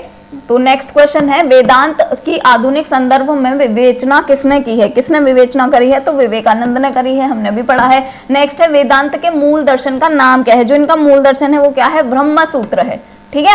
मैंने आपको बताया था ब्रह्म सूत्र है, आपको ये बहुत अच्छे से रखना है याद। जैसे जो न्याय दर्शन था उसका जो प्रमुख ग्रंथ, उसका जो प्रथम ग्रंथ था वो न्याय सूत्र था, इसका जो मूल दर्शन है वो ब्रह्म सूत्र है, ठीक है। तो आपको याद रखना है ये चीजें। नेक्स्ट क्वेश्चन है वेदांत दर्शन में मूल तत्वों की कितनी संख्या बताई गई है, तो यहाँ पर मूल तत्व कितने हैं, केवल और केवल 1 है, और वो 1 भी जो है वो कौन सा है, वो है ब्रह्म, ठीक है। शंकर के अनुसार, अब ये शंकर जहां लिख रहा हो ना, आपको क्या मानना है, ये क्या लिख रहा है, शंकराचार्य लिख रहा है, ठीक है, जिन्होंने की वेदांत दर्शन लिखा है। तो शंकर या शंकराचार्य जो है उनके अनुसार मूल तत्वों की संख्या कितनी है, केवल और केवल 1। या तो वेदांत दर्शन में पूछा जाए तो भी आपको 1 लिखना है, और शंकर के अनुसार पूछा जाए तो भी आपको 1 लिखना है, क्योंकि वेदांत दर्शन किसने लिखा है, शंकर ने ही तो लिखा है, तो दोनों का मतलब 1 ही हो गया ना।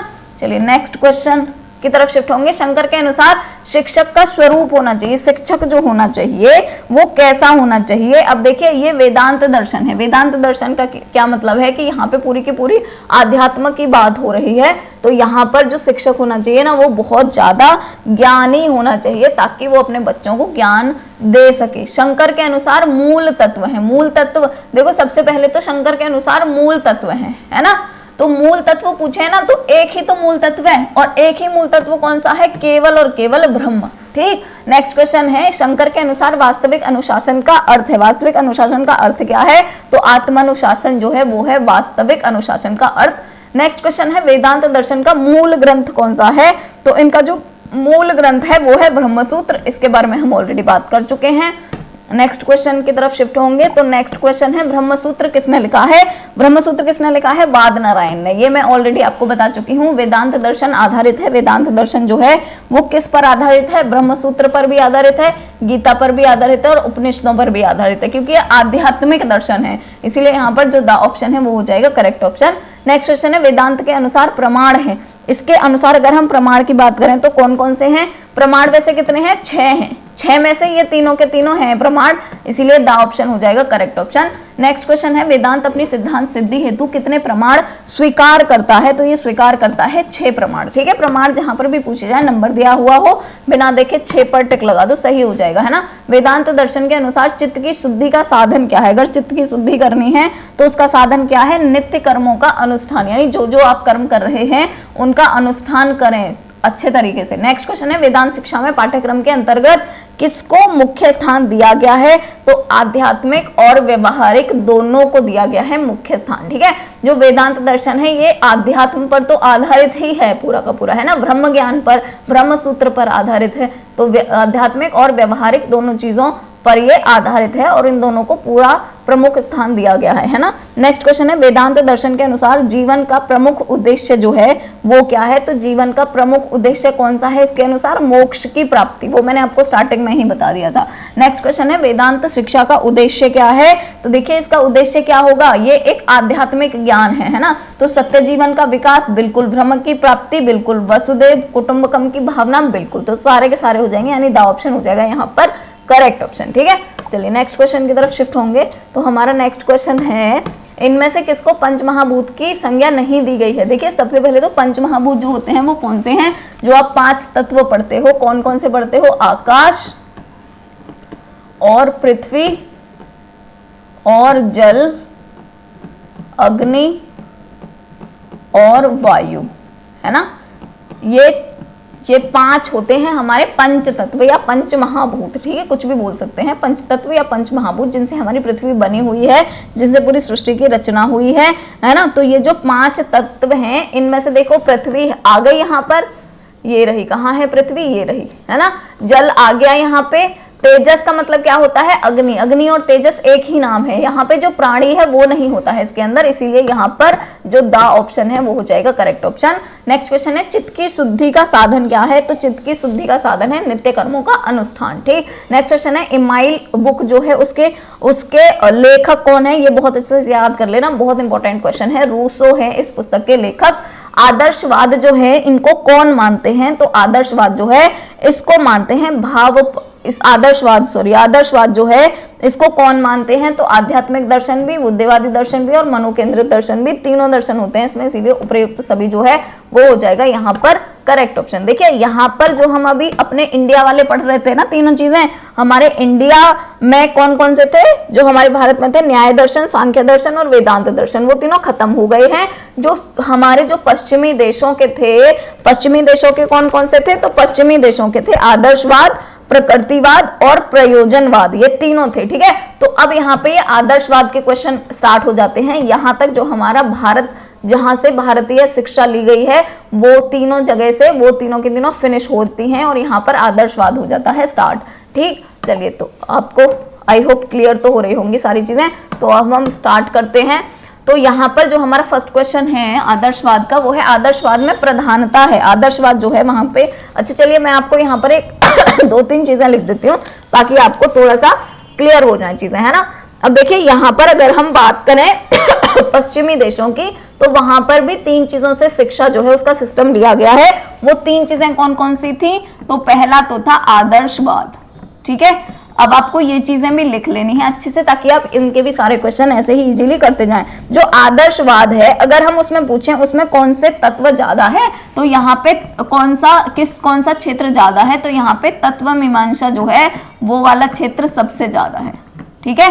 तत्व मीमांसा जो है ये वाला क्षेत्र सबसे ज्यादा है, ठीक है। अब तत्व मीमांसा जो है, अरे नहीं, तत्व मीमांसा नहीं, इसमें ज्ञान मीमांसा जो है वो ज्यादा होगा, ठीक है। कौन सा होगा इसमें? ज्ञान मीमांसा जो है वो ज्यादा होगा। यहाँ पे ये थोड़ा सा मिस्टेक हो गई, ये ज्ञान मीमांसा जो है वो इसमें ज्यादा होगा, ठीक है।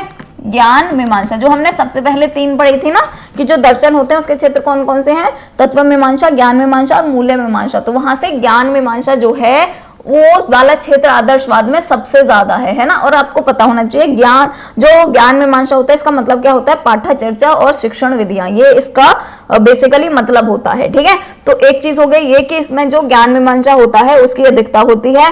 नेक्स्ट आपको क्या करना है कि यहाँ पे तर्क चिंतन जो होता है ना, उस पर जोर दिया गया है ना, कि बच्चे को तर्क करा के उसको सिखाना है। और नेक्स्ट है यहाँ पर कि निगमन विधि के थ्रू बच्चे को बताना है। अब देखो, निगमन विधि जो होती है इसका मतलब क्या होता है कि जो टीचर होता है ना, वो बच्चे को बताता रहता है चीजें और बच्चा सुन के ज्ञान प्राप्त करता रहता है, उसको बोलते हैं हम नहीं, वो आगमन विधि होती है। ये भी थोड़ा सा उल्टा हो गया। निगमन विधि का बेसिकली मतलब क्या होता है कि जो बच्चा होता है ना, उसको टीचर जो होता है उसको कुछ प्रॉब्लम्स दे देगा, है ना, और वो उन प्रॉब्लम्स को सॉल्व करेगा, उनका वो निकालेगा, मतलब उनको सॉल्व करके उनका सॉल्यूशन निकालेगा। इसको हम बोलते हैं निगमन विधि। तो ये होती है इसके अंदर। आपको इसके अंदर सिर्फ इतनी ही चीजें याद कर रही हैं। जो सेकंड चीज है वो है प्रकृतिवाद, ठीक है। प्रकृतिवाद जो है इसके अंदर आपको क्या याद रखना है? तो इसके अंदर जो तत्व मीमांसा होता है वो सबसे अधिक होता है। कौन सा होता है सबसे अधिक? तत्व मीमांसा, ठीक है। तत्व मीमांसा किसके अंदर अधिकता होती है? यहाँ पर अगर हम बात करें इसके रूप कितने हैं, तो इसके रूप होते हैं 3। आपको नंबर याद रख लेना, इसके 3 रूप होते हैं प्रकृतिवाद के, ठीक है। इसके बाद में अगर हम देखें यहाँ पर जो प्रमुख स्थान दिया गया है ना, वो प्रमुख स्थान दिया गया है यहाँ पर बालक को, ठीक है। किसको दिया गया है? बालक को, ठीक है। अब देखिए यहाँ पर जितनी भी चीजें आई होंगी ना, वो आपको जैसे बाल केंद्रित आए कि बच्चे पे केंद्रित होना चाहिए, जो भी कुछ होना चाहिए, हाँ बिल्कुल बच्चे पे केंद्रित होना चाहिए, ठीक है। बच्चा जैसे चाहे वो वैसे पढ़े, बच्चा बाहर जाके वो ले, एक्सपीरियंस ले चीजों का, चीजों को देख देख करके सीखे, बच्चा जो है चीजों को कर करके सीखे, इस चीज पे जोर दिया गया है। तो यहाँ पर जो प्रमुख स्थान है वो बच्चे को दिया गया है कि जो टीचर है वो बालक के अनुसार पढ़ाएगा, टीचर अपने अनुसार नहीं पढ़ाएगा, टीचर किसके अनुसार पढ़ाएगा, बालक के अनुसार पढ़ाएगा। जबकि जो आदर्शवाद है ना, वहां पे टीचरों को प्रमुख स्थान दिया गया है। किसको दिया गया है प्रमुख स्थान? शिक्षक को, कि शिक्षक जैसे चाहे बच्चों को पढ़ाए, शिक्षक के अंदर बस ज्ञान होना चाहिए, शिक्षक जो है उसको भगवान मानना चाहिए। ये सारी चीजें किसके अंदर है? आदर्शवाद के अंदर। जबकि प्रकृतिवाद जो है वो आज की जो चीजें है ना उनके ऊपर प्रकृतिवाद है ना, कि बच्चा जो है वो सारे बच्चे अलग अलग होते हैं, इसीलिए जो बच्चा जैसे चाहे उसको वैसे पढ़ाना चाहिए। और बच्चे जो हैं उनको बाहर ले जाओ घुमाने के लिए, उनको तरह तरह की चीजें दिखाओ जिनसे कि उनके दिमाग जो है उसमें हजार तरह की चीजें आए, उनके बारे में उनकी जिज्ञासा बढ़े। तो प्रकृतिवाद में जो मुख्य स्थान बच्चे को दिया गया कि बच्चा जैसे चाहे उसको वैसे सिखाओ, ठीक है। ये आपको याद रखना है प्रकृतिवाद के अंदर। नेक्स्ट जो आता है ये आता है प्रयोजनवाद। प्रयोजनवाद, और जो प्रयोजनवाद है उसके अंदर बेसिकली प्रयोजन से आपको याद रखना है एक्सपेरिमेंट करके या प्रयोग करके। प्रयोजन मतलब प्रयोग करके, ठीक है। तो प्रयोग करके जो सिखाना है बच्चे को उसको हम बोलते हैं प्रयोजनवाद। और ये किस पर केंद्रित होता है? तो ये केंद्रित होता है अनुभव पर, ठीक है। बच्चा जो है उसको अनुभव कराना है हर चीज का, जिससे कि उसके ज्ञान में बढ़ोतरी हो, ठीक है। इसको हम योजना विधि भी बोलते हैं, योजना विधि। और ये किस पर आधारित है? जैसे जो हमारा आदर्शवाद था ये शिक्षक पर आधारित होता है, प्रकृतिवाद जो है वो बालक पर आधारित होता है, वैसे ही जो प्रयोजनवाद है ये किस पर आधारित होता है? तो ये समस्या पर आधारित होता है। इतना आपको ये पढ़ लेना है, अच्छे से लिख लेना है कहीं पे। अब इसके क्वेश्चंस को हम करेंगे। तो चलिए अब अपने यहाँ के हम क्वेश्चन स्टार्ट करते हैं। आपने सारी चीजें पढ़ ली होंगी, समझ ली होंगी अच्छे से। तो देखिए सबसे पहले यहाँ आदर्शवाद जो है इसमें प्रधानता किसकी है, ठीक है। तो देखिए ये है आदर्शवाद, ठीक है। आदर्शवाद में मैंने जैसे बताया था यहाँ पे शिक्षक जो है उस पे आपको जोर देना है आदर्शवाद के अंदर, कि जो शिक्षक है वो सबसे ऊपर है, वो सर्वश्रेष्ठ है, ठीक है। तो यहाँ पे शिक्षक जो है उसके अंदर ज्ञान होता है, आपको इसी से ही याद रख लेना है। आदर्शवाद जो है उसमें किसकी प्रधानता होगी? ज्ञान की, है ना। प्रधानता दो चीजें भी आ सकती हैं, यहाँ पे शिक्षक भी पूछा जा सकता है ना, कि शिक्षक की होगी कि बच्चे की होगी, है ना, कि किस चीज की होगी। तो आपको या तो शिक्षक लिखा हुआ है, शिक्षक पे टिक लगाना है, और शिक्षक के अंदर ही क्योंकि ज्ञान होगा तो उस तरीके से याद कर लो कि इसीलिए ज्ञान मीमांसा की, ठीक है। नेक्स्ट क्वेश्चन है आदर्शवाद की ज्ञान मीमांसा में प्रधानता है, ठीक है। ज्ञान मीमांसा में भी किसकी प्रधानता है? तो ज्ञान मीमांसा में वो प्रधानता है भाव पक्ष की, ठीक है। नेक्स्ट क्वेश्चन है आदर्शवाद में तर्क चिंतन को प्रयुक्त करते हैं। तर्क चिंतन जो है उसको किससे प्रयुक्त करते हैं? तो उसको हम करते हैं निगमन विधि से, ठीक है। किससे करते हैं? निगमन विधि से। नेक्स्ट क्वेश्चन है आदर्शवाद ने शिक्षा को प्रभावित किया है। शिक्षा को कैसे प्रभावित किया है? तो शिक्षण उद्देश्यों द्वारा, ठीक है। क्योंकि आदर्शवाद बेसिकली टीचर सेंट्रेड होता है, सेंट्रिक होता है, यानी जो शिक्षक है उस पे केंद्रित होता है। तो शिक्षक जो है वही तो शिक्षा के उद्देश्य बताएगा, तो शिक्षण के उद्देश्यों द्वारा, ठीक। चलिए नेक्स्ट क्वेश्चन की तरफ शिफ्ट होंगे। तो नेक्स्ट क्वेश्चन है आदर्शवाद के ज्ञान के स्रोत हैं। जो आदर्शवाद है उसके ज्ञान के स्रोत जो है वो क्या है? प्रतिज्ञप्ति, ठीक है। नेक्स्ट क्वेश्चन है आदर्शवाद का सबसे महत्वपूर्ण योगदान किस क्षेत्र में माना जाता है? तो किस क्षेत्र में माना जाता है? उद्देश्य के निर्धारण में। आपको वही चीज याद रख लेनी है, बस टीचर सेंट्रिक है ये, ठीक है। टीचर सेंट्रिक का मतलब क्या हुआ? यानी जो शिक्षक है वो उसके केंद्रित है, शिक्षक केंद्रित है ये, है ना, शिक्षक केंद्रित है। तो शिक्षक केंद्रित का मतलब क्या हुआ? शिक्षक केंद्रित का मतलब क्या हुआ? कि शिक्षक जो है यानी जो टीचर है वो सब कुछ है, ज्ञान का स्रोत है, सब कुछ उसके पास है, और शिक्षक जो है वही ज्ञान के उद्देश्य बताएगा, वही ज्ञान के उद्देश्यों की पूर्ति करवाएगा। यानी उद्देश्य जो है उनके निर्धारण में भी आदर्शवाद का ही प्रमुख स्थान है, ठीक। नेक्स्ट है आत्मा का ज्ञान ही हमारे लिए कल्याणकारी है। आत्मा का जो ज्ञान है वो अगर हो जाए तो वही कल्याणकारी है, वही सर्वोपरि है। ये संबंध किसने बोला है या किससे लिया गया है? तो यह है सुंदरम से, ठीक है। नेक्स्ट क्वेश्चन है आदर्शवादी अपने को किसी विधि का अनुयायी ना कहकर विधियों का निर्माता समझते हैं। यह किसका कथन है? तो यह कथन है बटलर का। चलिए नेक्स्ट क्वेश्चन की तरफ शिफ्ट होते हैं। तो हमारा नेक्स्ट जो क्वेश्चन है वो है अध्यापक को बहुत ऊंचा स्थान किस वाद के अंतर्गत दिया गया है ना। तो जैसे मैं आपको इतनी देर से बता रही हूं, जहां पर आदर्शवाद आ जाए समझ लो अध्यापक जो है वही सर्वोपरि है, वही सबसे ऊपर है। तो किसमें दिया गया है? अ में, यानी आदर्शवाद में। नेक्स्ट क्वेश्चन है नैतिक आदर्शवाद के अनुसार अंतिम सत्ता क्या है? अंतिम सत्ता क्या है इसके अनुसार? तो विचार जो है वही इसके अनुसार अंतिम सत्ता है। ठीक, चलिए तो हमारा नेक्स्ट क्वेश्चन है किसका कथन है जगत को समझने के लिए मन सबसे ऊपर है? तो ये कथन है आदर्शवाद का। नेक्स्ट क्वेश्चन है कौन सी विचारधारा ज्ञान व मानव मूल्यों पर जोर देती है ना। तो कौन सी देगी? ज्ञान और मानव मूल्यों पर ऑब्वियसली आदर्शवाद देगी। ठीक है, नेक्स्ट क्वेश्चन है आदर्शवाद के अनुसार अंतिम सत्ता कौन सी है? इसके अनुसार अंतिम सत्ता कौन सी है? तो आध्यात्मिक जगत। ठीक है, क्योंकि आदर्शवाद का मतलब ही ये होता है कि फाइनली हमें जाके परमात्मा में मिल जाना है ना, आध्यात्मिक जगत। नेक्स्ट क्वेश्चन है आदर्शवाद का श्रेष्ठ योगदान किस क्षेत्र में है?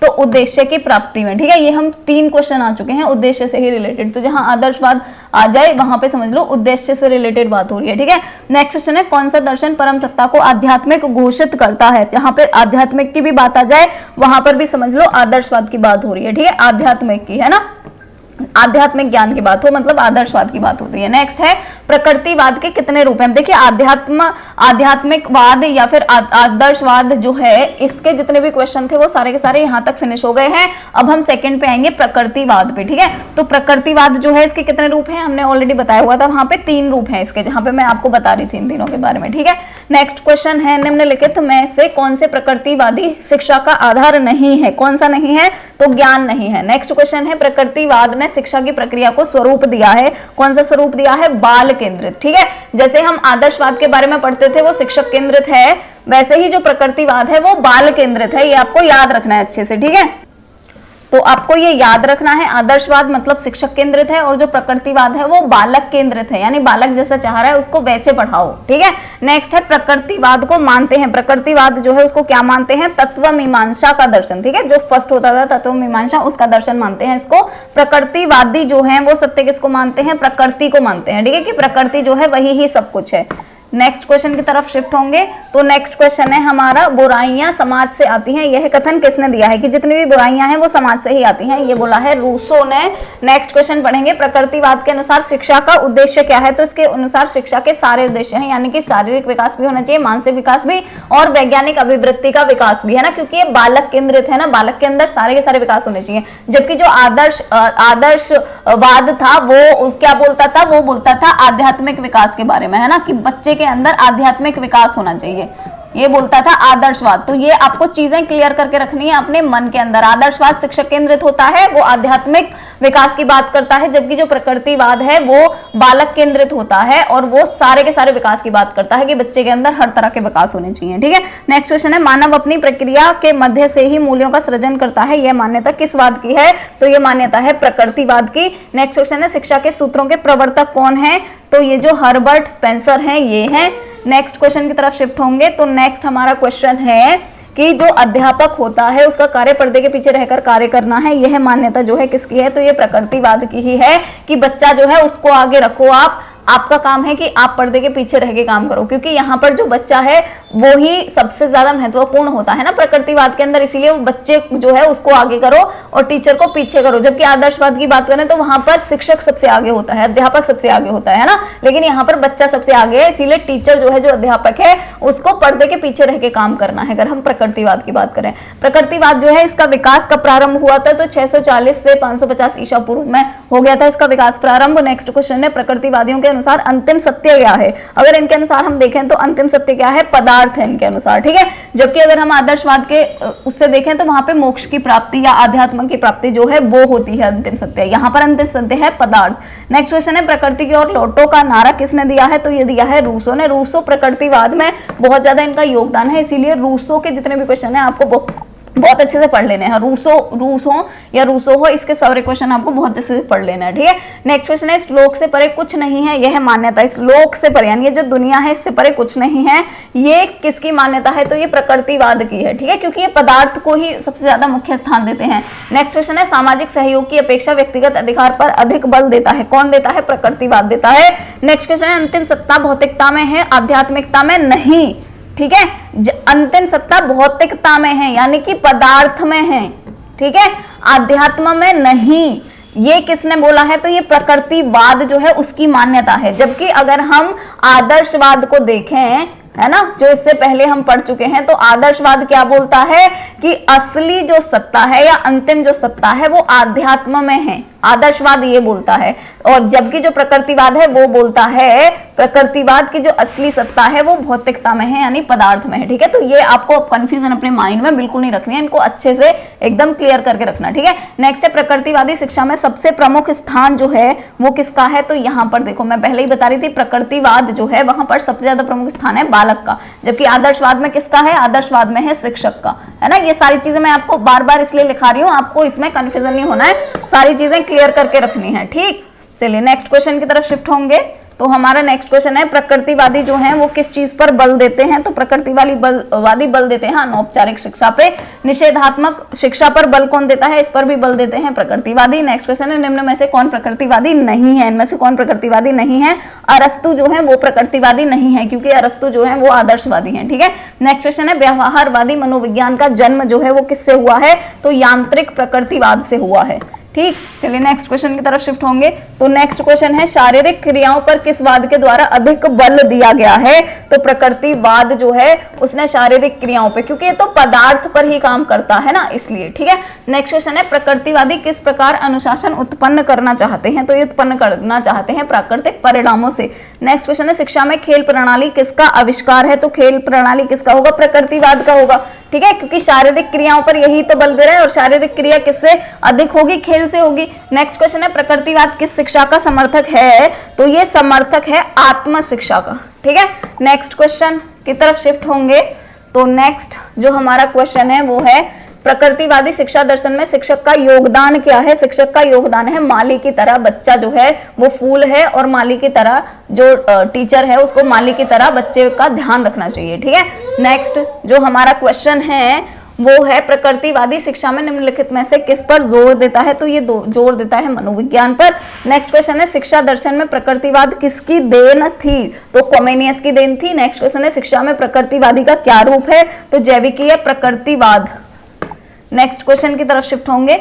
नेक्स्ट हमारा क्वेश्चन है, विद्यालय समाज का लघु रूप है, यह कथन किसका? ये क्वेश्चन बहुत अच्छे से पढ़ लेना, बहुत ज्यादा इंपॉर्टेंट क्वेश्चन है, ये आएगा आपके पेपर में। ठीक है, विद्यालय जो है समाज का लघु रूप है, यानी विद्यालय जो होता है वो समाज का एक छोटा रूप है। ये बोला था जॉन डेवी ने, इनको डेवी या देवी भी बोलते हैं, तो जॉन डेवी, ये आपको याद रखना क्वेश्चन बहुत अच्छे से। जॉन डेवी के क्वेश्चन या रोसो के क्वेश्चन आपको सारे के सारे याद कर लेने, बहुत इंपॉर्टेंट साइंटिस्ट है ये। ठीक है, जॉन डेवी जो थे ये कौन थे? तो ये यथार्थवादी थे। ठीक है, नेक्स्ट क्वेश्चन है, प्रकृतिवाद का श्रेष्ठ योगदान शिक्षा के क्षेत्र में है, किस क्षेत्र में है? शिक्षण विधियों के क्षेत्र में। ठीक है, नेक्स्ट क्वेश्चन है, निम्नलिखित में से कौन प्रकृतिवादी हैं? तो हर्बर्ट स्पेंसर जो हैं ये प्रकृतिवादी हैं। क्वेश्चन रिपीट हो गया है फिर से।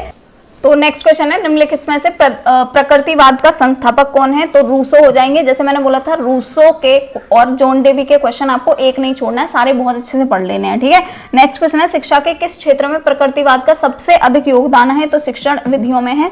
नेक्स्ट है, प्रयोजनवाद दर्शन को मानते हैं, प्रयोजनवाद जो है वो दर्शन को क्या मानते हैं? तो ये मानते हैं तर्क मीमांसा। ठीक है, अब देखिए यहाँ तक जितने भी प्रकृतिवाद के क्वेश्चन थे वो सारे यहाँ पे फिनिश हो गए हैं। अब जो हमारे क्वेश्चन आएंगे किसके आएंगे? प्रयोजनवाद की। ठीक है, ये तीसरी और लास्ट है हमारा, मतलब इस यूनिट का लास्ट टॉपिक है प्रयोजनवाद। तो प्रयोजनवाद जो है उस दर्शन को मानते हैं तर्क मीमांसा, यानी तर्क करके बच्चे जो है वो ज्ञान सीखें तो ज्यादा अच्छा है, प्रयोजनवाद ये बोलता है ना। तो प्रयोजनवादी शिक्षा प्रणाली जो है ये कैसी होती है? अनुभव केंद्रित। ठीक है, यानी बच्चा जो है एक्सपेरिमेंट कर करके सीखे, प्रयोग कर करके सीखे, ये इस पर जोर देते हैं। ठीक है, नेक्स्ट जो क्वेश्चन है वो है, प्रयोजनवाद के अनुसार शिक्षा की भूमिका है, शिक्षा की कैसी भूमिका है? निर्देशक की भूमिका है शिक्षा की। ठीक है, नेक्स्ट क्वेश्चन है, प्रयोजनवाद की मुख्य शिक्षण विधि है योजना विधि, क्योंकि ये करते ही हैं कि प्रैक्टिकल कर करके सिखाओ बच्चों को, है ना, यानी योजना बना बना के सिखाओ, यही बोलते हैं प्रयोजनवाद।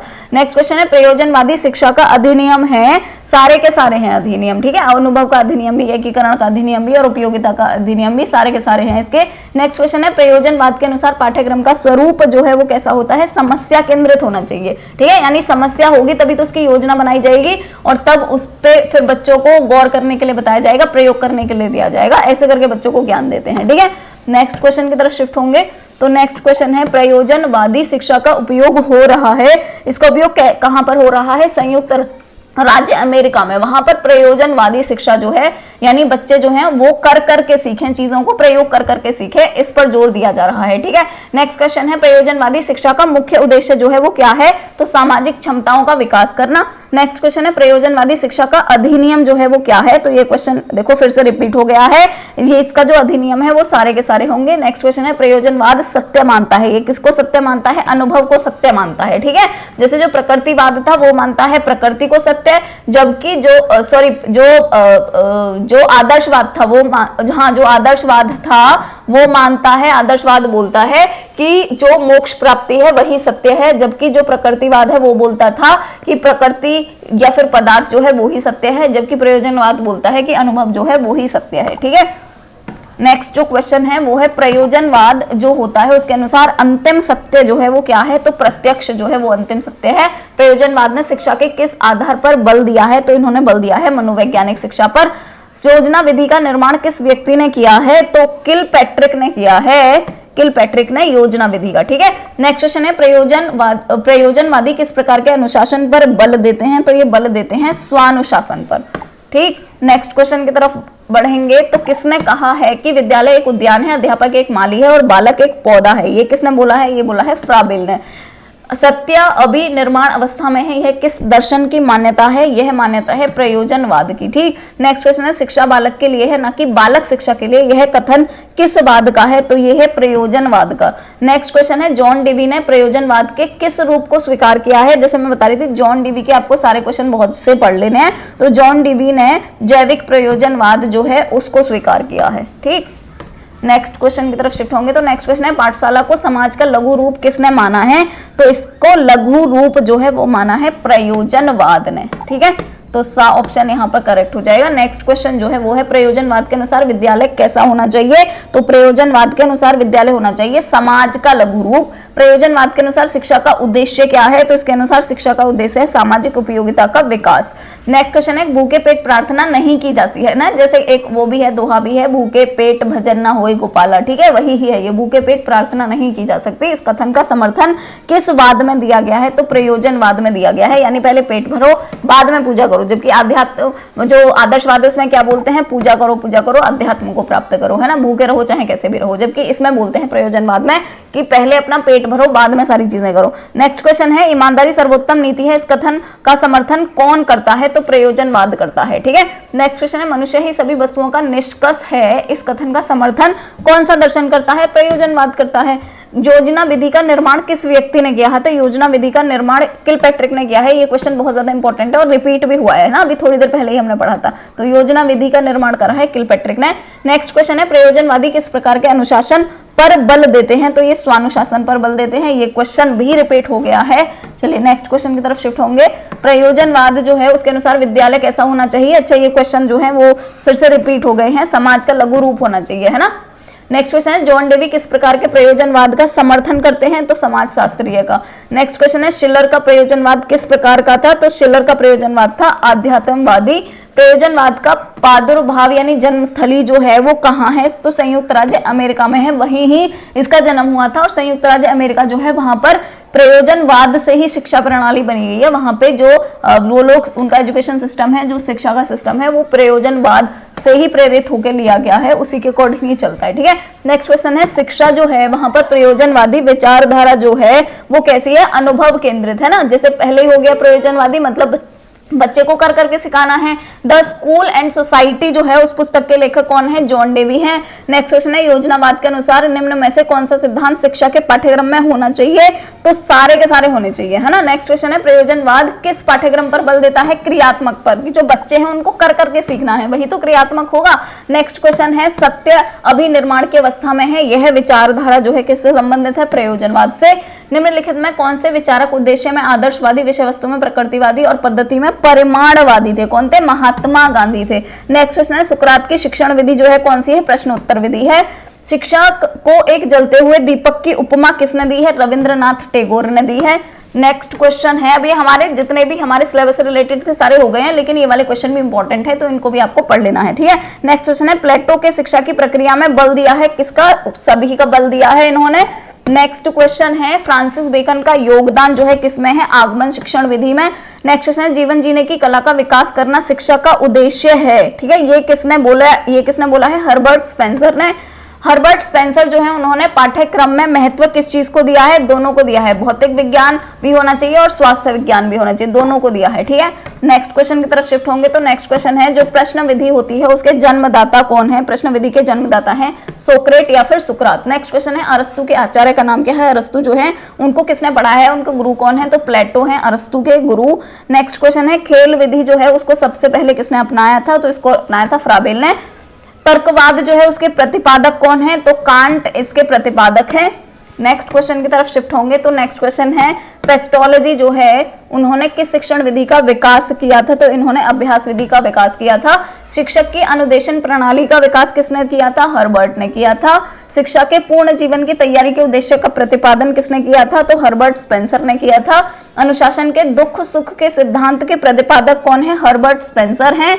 ये जितने भी साइंटिस्टों के नाम बार बार रिपीट हो रहे हैं ना उनको तो आपको बहुत अच्छे से पढ़ लेना है। अब देखो ये एमिल जो है उसके लेखक कौन है, ये एमिल बुक बहुत ज्यादा इंपॉर्टेंट है, इसको आपको बहुत अच्छे से पढ़ लेना है। ये वाला क्वेश्चन भी दोबारा रिपीट हुआ है, रूसो है इसके, है ना, तो एमिल जो है बहुत ही ज्यादा फेमस बुक है, तो इसको आपको याद रखना है, एमिल के लेखक है रूसो। नेक्स्ट क्वेश्चन है बालक को दंड मत दो, उसे अपने किए हुए का फल भोगने दो, यह जो मान्यता है यह किसके अकॉर्डिंग है, तो प्रकृतिवाद के अकॉर्डिंग है। निम्न विद्वानों में से प्राचीन विचारक जो है वो कौन था, सुकरात या सोक्रेट भी बोलते हैं इनको इंग्लिश में, है ना। नेक्स्ट क्वेश्चन है अष्टांग शिक्षा के अभ्यास से कौन सा दर्शन संबंधित है, योग दर्शन, है ना। दो योग दर्शन में 8 वो आती है ना शिक्षाएं, ठीक है। नेक्स्ट क्वेश्चन पढ़ेंगे तो नेक्स्ट क्वेश्चन है निम्नलिखित में कौन सा दर्शन चिरावृत्ति निरोध सूत्र से संबंधित है, तो यहाँ पर योग दर्शन जो है वो संबंधित है। नेक्स्ट क्वेश्चन है गांधी जी ने किस प्रकार के अनुशासन पर बल दिया है, प्यार पर बल दिया है इन्होंने, गांधी जी ने ना कि प्यार से करवाओ सारी चीजें बच्चों से। नेक्स्ट क्वेश्चन है गांधी जी जो हैं वो इंग्लैंड होते हुए भारत कब आए थे, तो ये 1914 में आए थे, क्वेश्चन आप याद रखना। नेक्स्ट क्वेश्चन है गांधी जी ने शिक्षा का माध्यम किसको माना था, मातृभाषा को माना था, है ना। जैसे अभी हम इंग्लिश की बुकें पढ़ते हैं सीबीएसई बोर्ड वाले सारे के सारे, गांधी जी ने बोला था कि मातृभाषा में पढ़ाना चाहिए बच्चों को, सारी की सारी बुक्स उनकी मातृभाषा में होनी चाहिए ताकि उनको अच्छे से समझ आ जाए, ठीक है। नेक्स्ट क्वेश्चन है गांधी जी ने उच्च शिक्षा को किस क्षेत्र में रखा है, तो इन्होंने निजी क्षेत्र में रखा है। नेक्स्ट क्वेश्चन है शिक्षा के उद्देश्यों का निकट संबंध जो है वो किससे है, तत्वमीमांसा से है या तत्व मीमांसा भी बोलेंगे इसको, ठीक है। नेक्स्ट है सत्य का हमेशा परिवर्तनशील होना संबंधित है, किससे संबंधित है, प्रयोजनवाद से। नेक्स्ट क्वेश्चन है कोठारी शिक्षा आयोग की रिपोर्ट जो है वो कब प्रस्तुत की गई थी, 1966 में प्रस्तुत करी गई थी। नेक्स्ट क्वेश्चन की तरफ शिफ्ट होंगे तो हमारा नेक्स्ट क्वेश्चन है राष्ट्रीय शिक्षा आयोग का कार्य क्षेत्र जो था वो क्या था, संपूर्ण शिक्षा। नेक्स्ट क्वेश्चन है राष्ट्रीय सामाजिक एकता हेतु कोठारी आयोग का क्या सुझाव था, तो इनका सुझाव था कि कॉमन स्कूल सिस्टम होना चाहिए, ठीक है। कौन सा होना चाहिए, कॉमन स्कूल सिस्टम होना चाहिए।